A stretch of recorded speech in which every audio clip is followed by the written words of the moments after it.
It's time to talk music, audio gear, and anything else that crosses our minds. I'm Mark. And I'm Peter. And welcome to the Hurton Audio Podcast. So there's been a theme of our last week, and the Killers sum it up very nice with bright lights, because we've been building a new computer, and that is full of bright lights, isn't it? Yes, and our old computer was very, like, by technology standards, it was very much due for some sort of renovation or just total swap out, which it ended up being pretty much a total swap out. I think we kept our graphics card because our graphics card was updated at one point in the middle, but the bones of the PC was from 2014, so it's like it's a 10-year-old PC, and we were really pushing it to the limits with what we was doing in Cubase, Reason, etc. And so we was at that turning point where it was like, we can either render everything to audio and have it be absolutely miserable, which it often is. If you're trying to battle CPU and you're trying to be creative, it sort of overtakes the creativity when you're having to try and figure out how to do, you either end up starting to do everything in hardware, or you try and, render stuff out. But then when you start mixing, if you're using a lot of plugins or a couple of high CPU ones, all of a sudden you're like, right, well, do I have to separate parts of the mix into different sessions? So basically the answer to that, upgrade your PC, and, you can do a million things at once, and it uses like 10%. Yeah, so the big factor really was our old PC was struggling to run sessions with about 40, 50 plugins on, and that was an i7 PC. Yes. With half the gig of RAM. We doubled the gig of RAM and then got DDR5 RAM instead of whatever RAM we had, that ancient RAM. That was in the other one. So, yeah, basically we've gone from sessions not playing and jittering the full time to having every single plugin left on, synths in, and being able to record over it without any problems whatsoever. Because the main thing was, like, in the last PC build, at least at this point, it played like butter back in 2014. But it was still, nothing compared to this PC.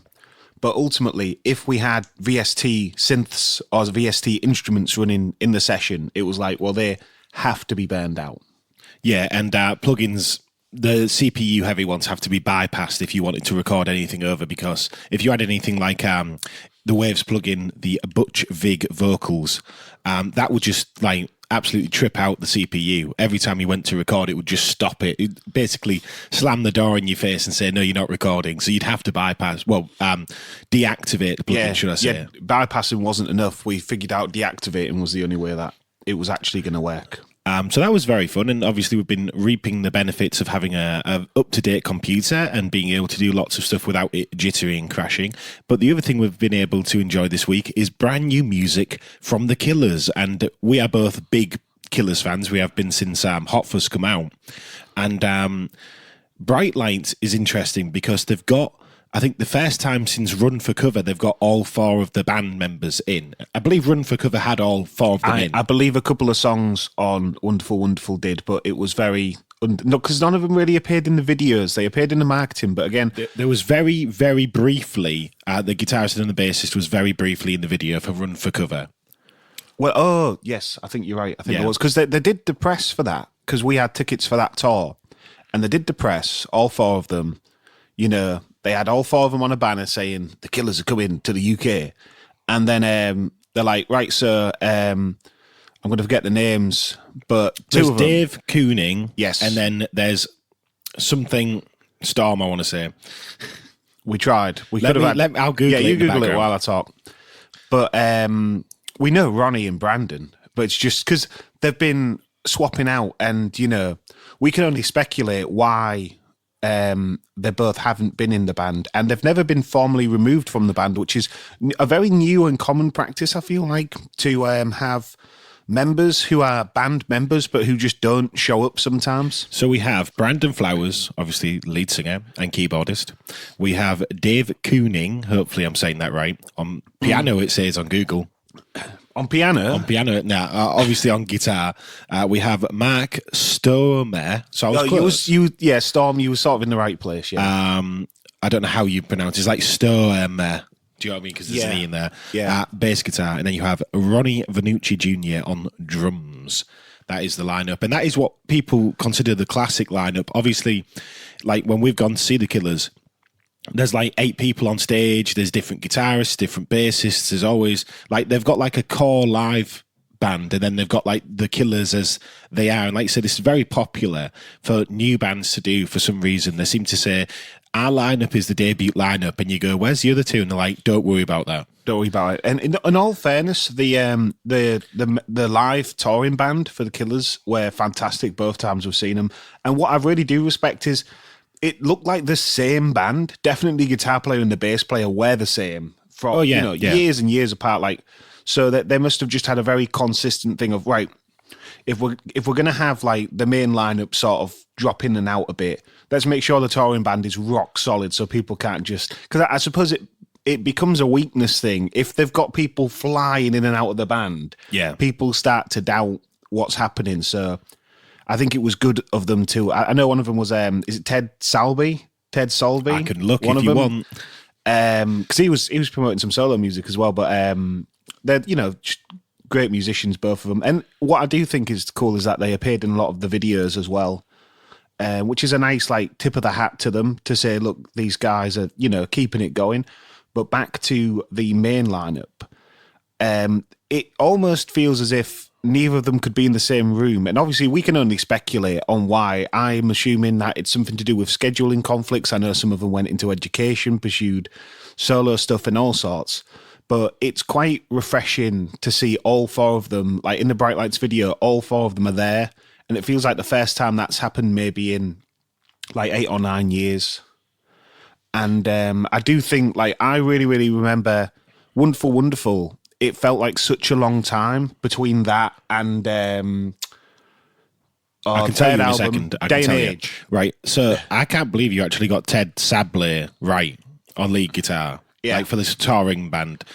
So what you've got, and most of these, some of these people are actually from 2007 to 2006 to 2007 and stuff. So what album would have that been? That would have been Day and Age, wouldn't it? The tour before Day and Age. It would have been the end of Soundstown, I would have thought. So some of them have been in the band, like he'll have been standby. I would have thought he'll have been the backup guitarist. Like they have a reinforcement guitarist or extra noodling bits. A little peek behind the curtain is that every band will have a replacement for every member in the band that is possible to actually play a show with without cancelling. So sometimes the singer is a bit of a stretch. If the singer is... Oh, could you imagine if they just went, Brandon's ill today, so we're going to power through with somebody else? That'd be bizarre, wouldn't it? I have seen guitar, bass, drums, all that, the keyboards, they always have a standing member on standby ready, so they don't actually have to cancel the day if somebody doesn't show up, which I think can be a mixed bag if you're there to see the full unit like play together. I think it's weird how a lot of the time the people assume, well, we can have a standing bassist or drummer and it doesn't matter. But if you have a standing singer, it's like, I want my money back. Well, one thing that surprises me is like, I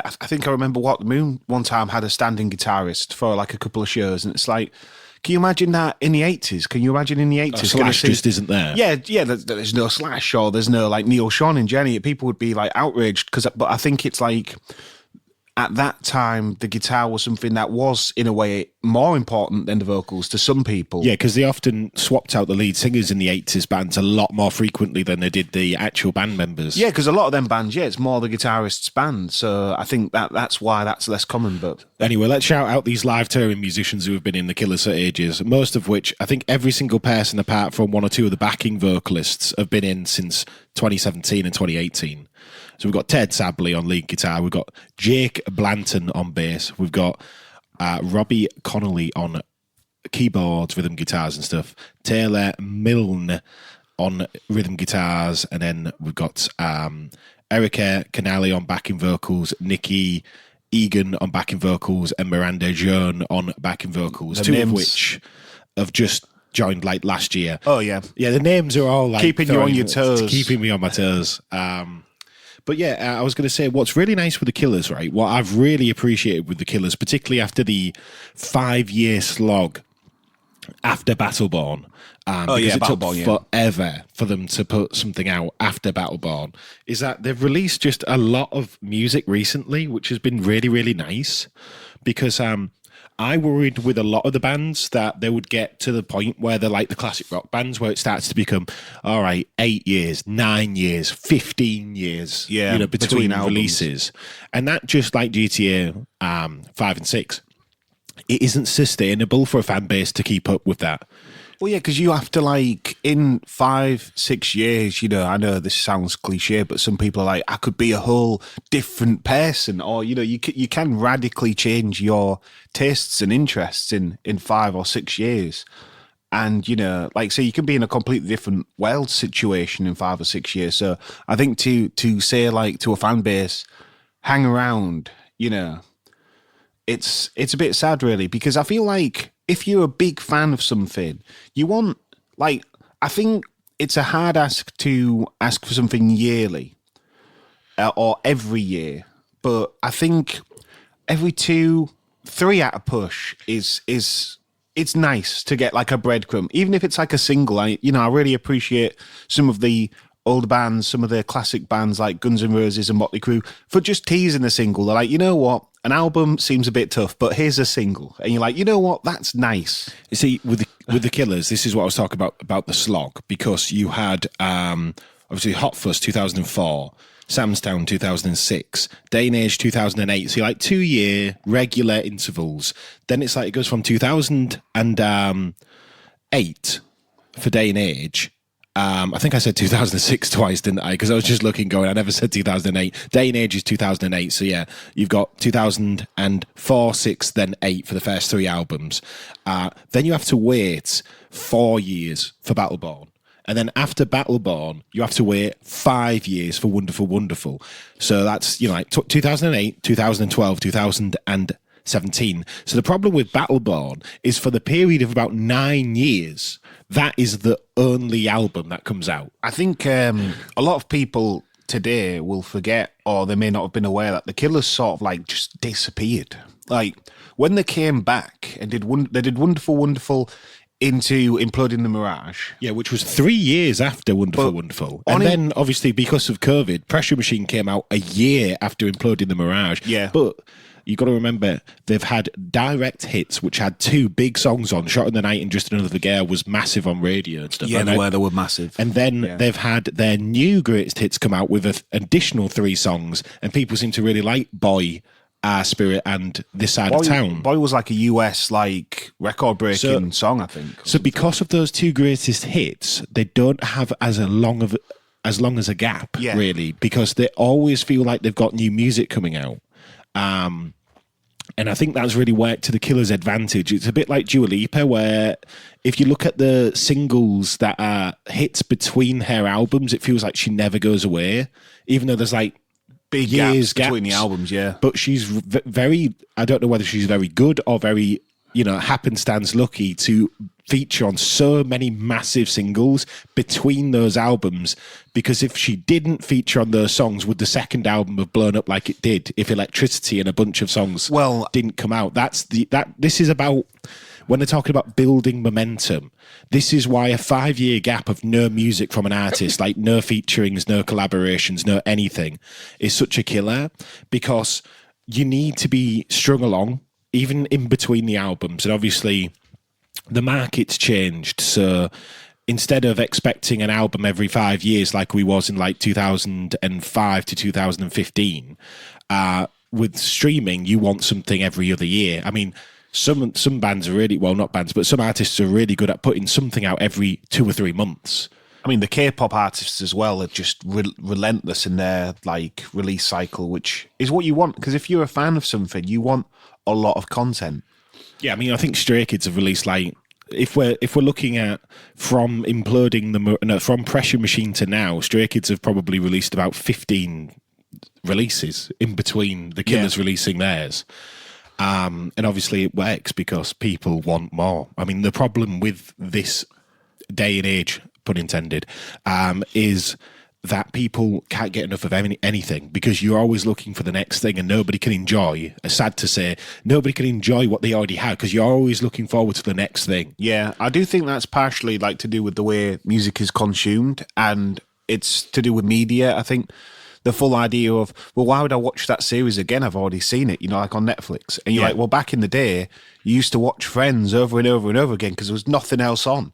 Yeah, you just sit there and watch it whenever it was on. And you'd never watch it in order. So I think, and that's the same like back in the day, you'd go, well, I have a CD player and these are the albums I have. And even if you was in that, like the iPod generation, you wasn't connected to the internet. So it was like, right, well, even if I do like get all these songs off, online, I'm still stuck with the songs I could like load my iPod up with. And, it wasn't as easy. There was no cloud syncing or anything for the most part. So if you wanted to like revamp your iPod, it was like a big deal. And obviously, if you was just on LimeWire trying to get all your songs, you would have Mustang Sally by ZZ Top and all this mislisted, incorrect stuff that you didn't know was incorrect because guess what? You didn't think to Google it. Have you heard this really cool song by this artist? And somebody would be like, yeah, it's not by that artist. And it'd be like, but it says on my iPod that it is by that artist. It's like, well, that's because you got it from a dodgy site and it's wrong. Or somebody, they said there was a lot of artists that became popular because they put their music out under the wrong artist names deliberately. Like, so putting songs out under artists they wanted people, like for fans of system. Yeah. And then somebody would be listening to a song going, this song's really, really cool. And somebody like, well, that's not the band. And you'd be like, well, who is this band then? And they'd have to sort of figure it out. Yeah. Yeah, it's funny, but that is what music is now. So people are always looking for the next song, the next release by their favorite artists, and it's more like relentless. Which I actually prefer because I got very agitated with some of my favourite bands that would just do nothing. I mean, there's nothing worse than being a fan of Boston or Guns N' Roses and just being left to die, basically, by those bands. Yeah, I mean, it's funny, but there's bands that where, like, the main members have died or passed away. Well, I say died, and they put out more music than some of the bands where all the members are alive, and you're like, this is sort of a bit nutty. Do you know what I mean? I mean, Guns N' Roses. Prince must be out releasing, even though, unfortunately, he has died. He is out releasing because of his deep laid vault. Most artists. Yeah, it is crazy. Whether that's a good thing or a bad thing, I suppose it depends on your stance. Do you want more music or do you want to respect Prince's dying wishes of him padlocking that vault or burning it to the ground? I'm sure if he had his way, he would have erased all of them tapes, either in a fire or on the thing. There's an article that came out. I want to say it's Sheena Easton, but it could have been anybody. I didn't see the name, but it's to do with Prince. And there was everybody in the studio was like, because I can't find the song. This is a bit, unsatisfying, but this is a very common thing. Like in the old days, everybody in the studio for this session was like, this song is amazing. We're really, really getting there. And Prince just set them all the tape heads on record and just wiped the full thing. He went for the Brian Eno route. Yeah. And they all went, why did you do that? And he was like, now we have to do it better. Yeah. That's the Brian. Like sports, like hitting you with like kicking or throwing a dodgeball at you till you're like bruised and on the floor and being like, now you have to get up. Do you know what I mean? Like, it's brutal. I understand that mentality in the perfectionist route, but I do think to wipe the old tape to never get that glory back is the thing that loses me, because you could very easily just set up some new tape heads. It's so much more like immediate than in a computer. In a computer, somebody could be like, unplug the hard drives or whatever, just stop him from deleting it, because even if you delete it all out of Pro Tools or whatever you're using, you can be like, well, we could just recover it. And it's all in in there. And even if you fully wipe the hard drive, you could take it to a PC specialist and they could probably get the data back. Yeah, they seem to be very good at getting things that people delete, don't they? With tape, it's like if you roll tape on a section, there ain't any undo button. Like, it's gone. It's gone. Yeah. Even if you do it by accident, it's gone. Yeah. So I think it's just a really, really brutal thing. It's like the famous like Brian Eno and U2 thing, as you were sort of saying. Like, once they're set up and do it, he was stopped by a T-boy.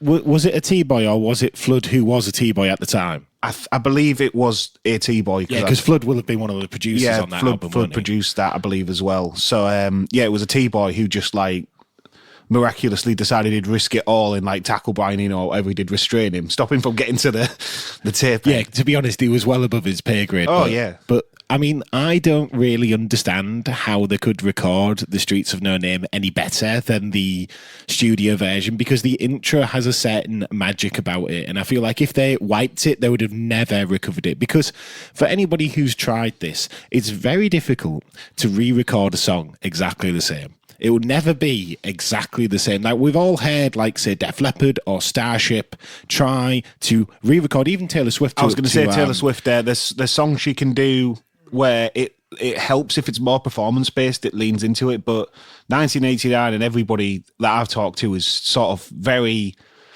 on the fence about if Reputation's going to work, because some of them albums, it's not about her, it's about the producers, and some of the production on Reputation's like insane.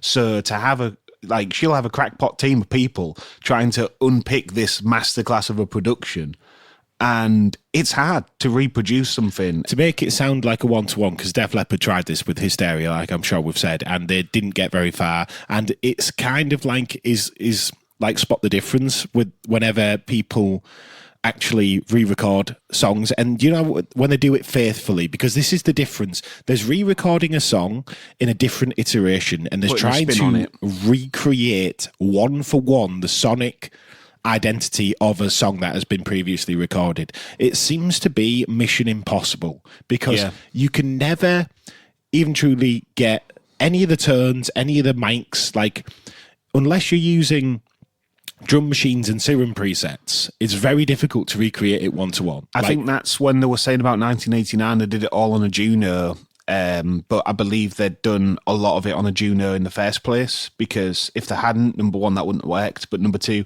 Max Martin is apparently notorious for using hardware synths. So, but didn't they say as well that that Jack Antonoff didn't want to use any plugins, so any plug-in instruments, he just recreated the sound on the Juno, but the Juno is only so limited to what they was using. Yeah, I believe that, but I think that when you think about a lot of the sound design, a lot of it, and I also think it's not all a Juno, but a good chunk of it will be. Like, it'll probably be anything that he could do with a Juno, he did with a Juno, even if it was something else. But I think there will be sounds on there that aren't the Juno, because I'm thinking, like, you know, like Ryan Tedder and stuff was on certain songs, and some people will have sneakily like brought up a patch that they made. Yeah, I mean, Welcome to New York's intro, is that a Juno? I don't feel I'd have to re-listen to it. Sparkly and bright to be a Juno. I don't know. Junos are good at sparkly and bright, but it's like there's a thing. I know what you mean. I know what you're trying to say. Like, there's, you know, like the classic patches you hear from Massive. Yeah. Like, I'm thinking like the ones you hear on like Lady Gaga's first album. They're the sounds where if you heard that, you'd be like, well, that can't be a Juno, because a Juno can't do that. It doesn't matter how good you are at programming. A Juno cannot just do that sound. Right, and to circle back round to the Killers, right, what we're hoping, like I suppose all Killers fans are hoping, is Bright Lights is the first single of this album that they're making. And they already canned the slightly electronic album that they was doing that had the 3 songs that come out on the last Greatest Hits on Rebel Diamonds, because they said that that was an album and they didn't like the direction and they was trying to record it on tour, so they've canned that. So you're like, maybe we'll get some stuff on the Killers Vaults whenever they do the Killers Vaults. But hopefully Bright Lights, it sounds like it's going to be more of a sequel to Pressure Machine or Wonderful Wonderful or Implode in the Mirage, because it's already in that direction, that slightly Bruce Springsteen direction. Well, I think the Killers, that's their default now. I really do. Like, they sort of default to a like Heartland sound, which I really respect, because that's a really hard sound to default to. But again, like you were saying, they're sort of channeling a bit of Elvis.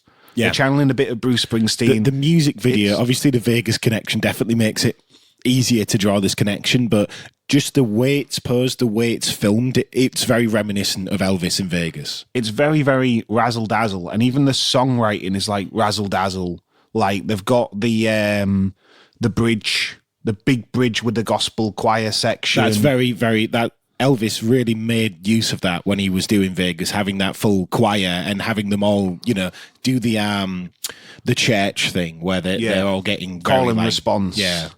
But also, you know, there's a really nice guitar like solo-y section at the end, which is really cool. And the song sounds just mega live, which is really cool. You know, it just sounds like a band playing, but a really experienced band. And I feel like in this sort of climate, a lot of the more experienced bands are experimenting with electronic stuff. So sometimes, you know, you don't hear just a band that's been a band for like 20 or 30 years just play it. I mean, that's the reason why Pearl Jam's newest album has gone off so big, because people were just like, oh my God, it's just a band playing well.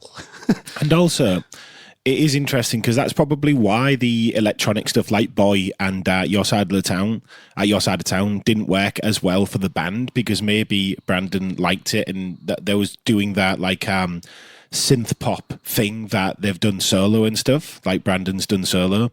But and obviously some of the early Killer songs, and even like Shot at the Night and all that, all lean into this side of the Killers. It's not like they've never done it before. That is what you sort of think of with classic Killer songs, because it's all very synth orientated.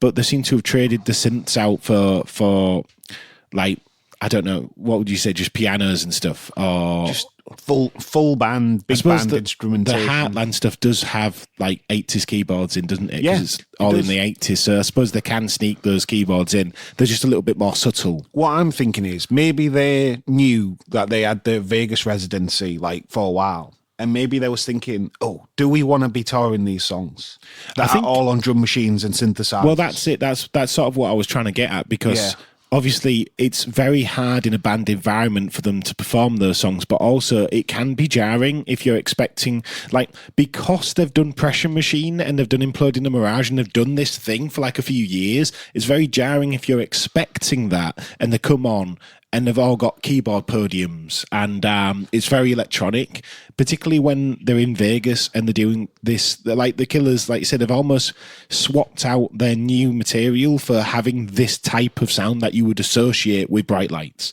Yeah. Like, that's what you would expect. It's so hard to explain, but Bright Lights isn't what you would say from Hot Fuss that the Killers would do on paper. Oh, but yeah. now it's what they've evolved into. Now you would expect a song like Bright Lights. Like, I listened to Bright Lights and went, this is exactly what I was expecting from the Killers. Yeah, yeah.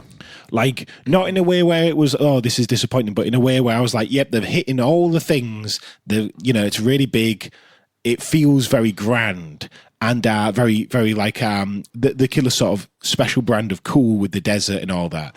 But it's just very unique to the Killers. But you were sort of saying on the video as well, he's sort of channeling the cliche of the like tele-evangelist. That's what he reminded me of. Just the way his facial expressions was, the suit, the fact the that camera angle. Yeah, it's like a very deadpan camera. There wasn't a lot of like I can't tell if there was like film grain and stuff on it, but it just felt like those TV evangelists or any evangelists or any of the videos like Jesus He Knows Me and stuff like that by Genesis that play off that. The Miami Vice episode, that's based on it. It's just that full thing of it being just so central and like almost like a look into my eyes thing. And it's all, I think it all plays into the show, like I'm saying, like it's that razzle. Like they're in Vegas and they're doing a Vegas residency. They're a Vegas band. They're just leaning into this.